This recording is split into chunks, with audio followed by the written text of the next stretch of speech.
The billionaire sees his ex at a wedding after 5 years, and the little girl beside her looks exactly like him. The music stopped. Not for everyone, but for him. As guests laughed and cameras flashed, Adam Cole, the billionaire who owned half the city's hotels, stood frozen near the ballroom doors. His champagne glass trembled slightly in his hand. Across the room, in a soft pink dress that shimmered under the chandeliers, stood Tessa Morgan, the woman he hadn't seen in 5 long years. But the real shock wasn't her. It was the little girl holding her hand, a girl no older than 4, curly brown hair, fair skin, and those unmistakable hazel green eyes. His eyes. Adam blinked, his heart pounding so hard he could hear it in his ears. The girl noticed him. Her tiny face lit up, and before Tessa could stop her, she ran across the marble floor, shouting at the top of her lungs, "Daddy Adam!" Every head turned. The entire ballroom fell into stunned silence. Adam froze, the glass slipping from his hand and shattering against the floor. Tessa's face went pale. Her lips parted, but no words came out. "Daddy," Adam whispered, his voice cracking. "What did she just call me?" The child wrapped her arms around his leg, like she'd known him forever. Tessa hurried forward, panic flashing in her eyes. "Adam, wait!" "It's not what you think." But he stepped back, shock written all over his face. "Tessa, what's going on?" "Who is she?" Tessa's eyes filled with tears. "Please, not here." Too late. Dozens of guests were already whispering, recording, watching. Adam's mind spun. Why does this child know his name? Why does she look like him? Where had Tessa been all these years? And then, before he could even speak again, the little girl looked up and said something that made his world tilt completely. "Mommy said you went away because you were mad at us." The ballroom gasped. Adam felt the ground vanish beneath his feet. 5 years earlier, Adam Cole wasn't the billionaire everyone feared and respected. Back then, he was just a young hotel manager fighting to save his dying father's business. And standing by him through it all was Tessa Morgan, a kind-hearted nurse who believed in him when no one else did. They were in love, the kind that makes you think forever is real, until one night changed everything. Tessa had come to his office with tears in her eyes and a shaking voice. "Adam, I need to tell you something," she'd said. But before she could, he interrupted. Too angry, too desperate, too buried under the pressure of investors and betrayal. "Not now, Tessa. I just lost a $40 million deal, and I can't handle you adding more problems." She stepped back, hurt flashing across her face. "So that's what I am now? A problem?" Adam didn't answer. He grabbed his keys and stormed out, leaving her standing there, crying under the flickering office light. He didn't know that was the last time he'd ever see her. The next morning, she was gone. No note, no call, no trace. He searched for weeks, called her friends, even hired people to find her. Nothing. It was like she'd vanished. And now, 5 years later, she's back, with a little girl who calls him Daddy.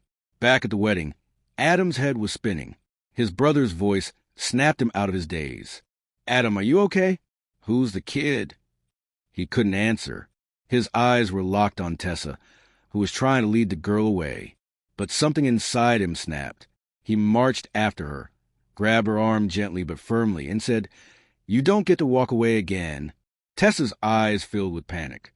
"Please, Adam, not here." The little girl looked up again, confused and frightened. "Mommy, why is Daddy mad?" The guests were staring, whispering louder now. Cameras were raised. Adam's voice dropped to a cold whisper. "I deserve the truth, Tessa." "Who is she?" Tessa's lip trembled. "Her name is Lily," she whispered, tears spilling down her cheeks. "Lily what?" Adam asked, his voice shaking. "Lily Cole." The world seemed to stop.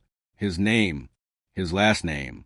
Adam stumbled back, feeling his chest tighten as the noise of the wedding faded into silence. But before he could say another word, a deep male voice came from behind Tessa. "Is there a problem here?" Adam turned slowly. Standing there was a tall man in a black suit, his arm protectively around Tessa's shoulders. Adam froze. The tall man in the black suit looked calm, but there was something sharp behind his eyes, the kind of look that says, I know something you don't. Tessa shifted uncomfortably under Adam's gaze, her hand tightening around the little girl's. Adam, she said softly, this is... The man stepped forward, extending a hand like they were meeting in a boardroom instead of battlefield. Daniel Hayes, he said smoothly, Tessa's fiancé. The words hit Adam like a punch to the gut. Fiancé. He stared at the man's hand but didn't shake it. Fiancé, he repeated, voice tight. That's interesting, because 5 minutes ago, your fiancé's daughter called me daddy. The crowd around them gasped. Even the band had stopped playing. The room was frozen, everyone waiting for the explosion. Daniel's jaw flexed, but his voice stayed calm.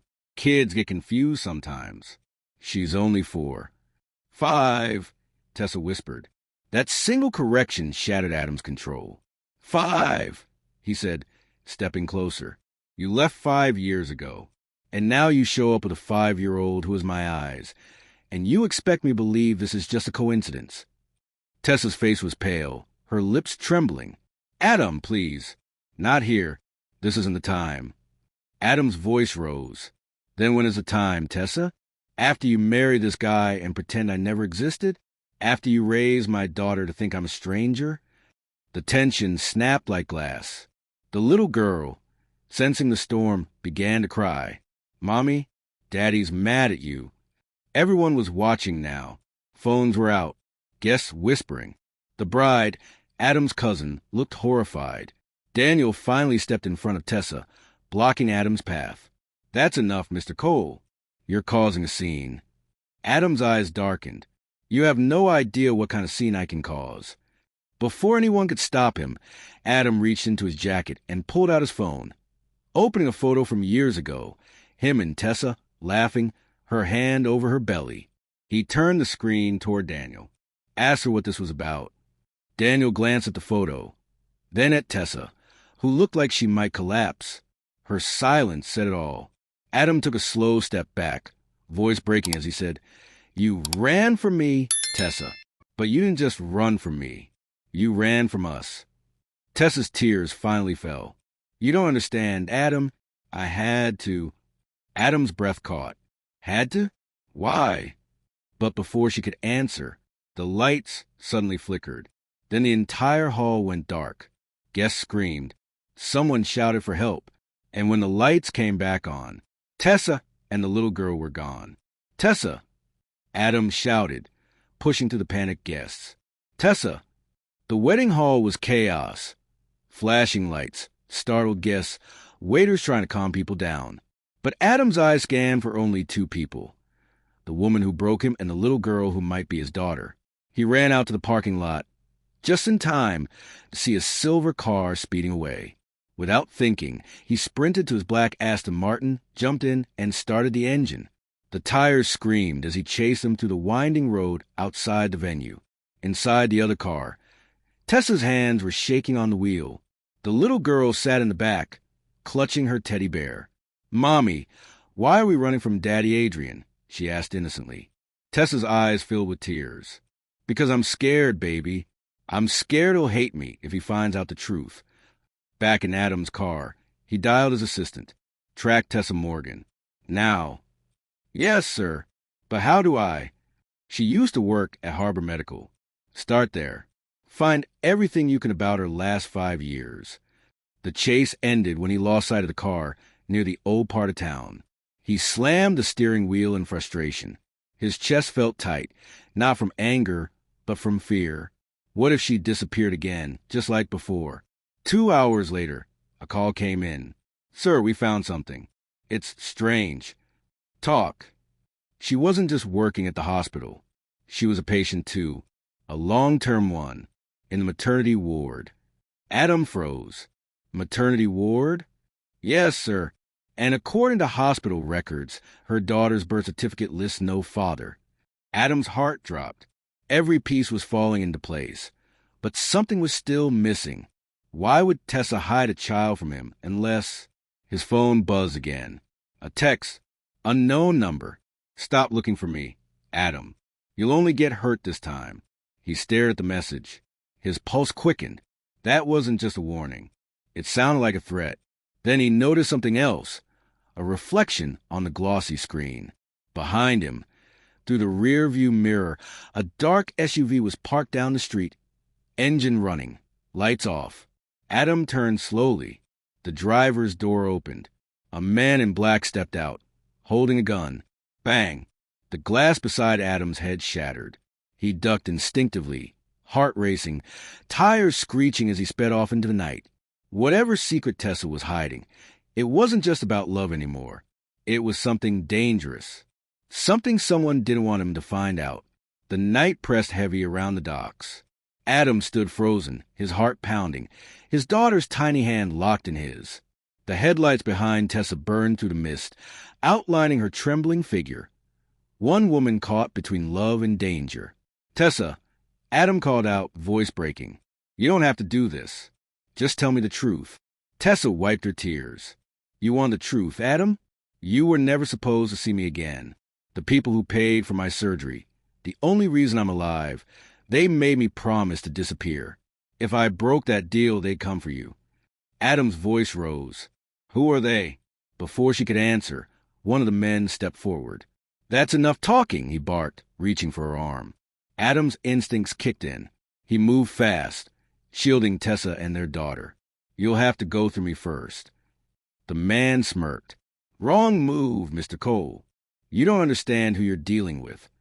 A gun was drawn, but before he could pull the trigger, police sirens wailed in the distance. Red and blue lights flashed across the docks. The men bolted for their cars and sped off into the night. Tessa collapsed to the ground, sobbing. Adam knelt beside her, holding her close while the little girl clung to his jacket. "It's over," he whispered. "You're safe now." Tessa shook her head. "No, Adam, it's never over. They'll come back." "Then let them," he said, his voice low and fierce. "I built empires, Tessa. I can protect my family." She looked at him, the same man she loved before fear tore them apart. And for the first time in years, she let herself believe it. The little girl tugged Adam's sleeve. "Daddy, can we go home now?" Adam smiled through tears. "Yeah, sweetheart, we're going home." He lifted her into his arms, turned Tessa, and said quietly, "No more running. No more hiding. We're a family now." Tessa reached out, taking both their hands. Together, the three of them walked toward the glow of the city lights, leaving fear and the past behind. For the first time in 5 years, Adam felt something stronger than anger or pain. He felt love, and he felt home.